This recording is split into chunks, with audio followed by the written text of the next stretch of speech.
Welcome to Freddy Fazbear's Pizzeria, where fantasy and fun come to life. With the success of adaptations like Five Nights at Freddy's, many horror games are making their way into theaters, but one franchise in particular feels almost tailor-made for the big screen.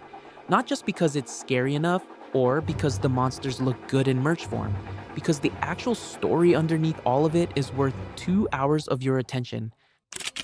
Let's start with the numbers, because they matter here.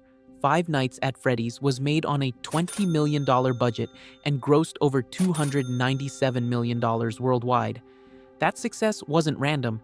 It came from a fan base that had spent years watching lore videos, building timelines, arguing in comment sections. The passion was already there. The movie just gave it somewhere to go.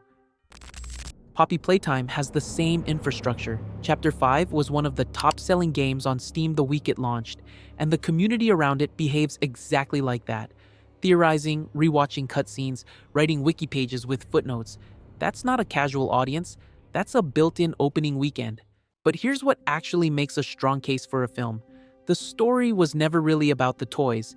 There's a company, a founder who genuinely believed in what he was building, a board that decided his vision was too expensive to keep, and a series of decisions that turned the whole thing into something irreversible. By 1995, those decisions caught up with everyone inside the factory. The toys didn't just escape, they settled a debt. That's the event you're reconstructing across 5 chapters, and it's the kind of story that works on a screen because it has people responsible for what happened, not just monsters. Visually, the franchise does something most horror properties struggle with. It makes brightness feel wrong. The factory is colorful. The mascots smile. The hallways are painted like a theme park. And that's exactly what makes the dark parts land so hard. A film could push that contrast further than any first-person game can. Because in cinema, you control the frame completely. You decide when the audience sees the mascot and when they see what's inside it. Huggy Wuggy's first appearance in Chapter 1 works because the game lets you walk right past him before he moves. That's a scene. That's a moment that works in a theater. The characters are already built for a wider audience too. Mommy Longlegs has a tragic backstory that the community has been analyzing since 2022. She was a human named Marie Payne. She didn't choose any of this. By the time she's hunting you through the ventilation system, you're half scared, half understanding why. That's not a simple monster, that's a character. Poppy herself is even more layered. She's not clearly good, she's not clearly bad, and she has a plan you don't fully understand until it's too late to back out. A film has room to sit with that complexity in ways a game has to rush past.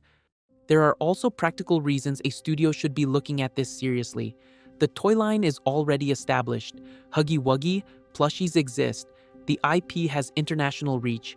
Mob Entertainment has been building the brand across games, ARGs, spin-offs, and merchandise for years. The groundwork is done. A film adaptation wouldn't be introducing a new IP to an unfamiliar audience. It would be giving an existing one a new place to experience what they already love. The question isn't whether Poppy Playtime should have a movie.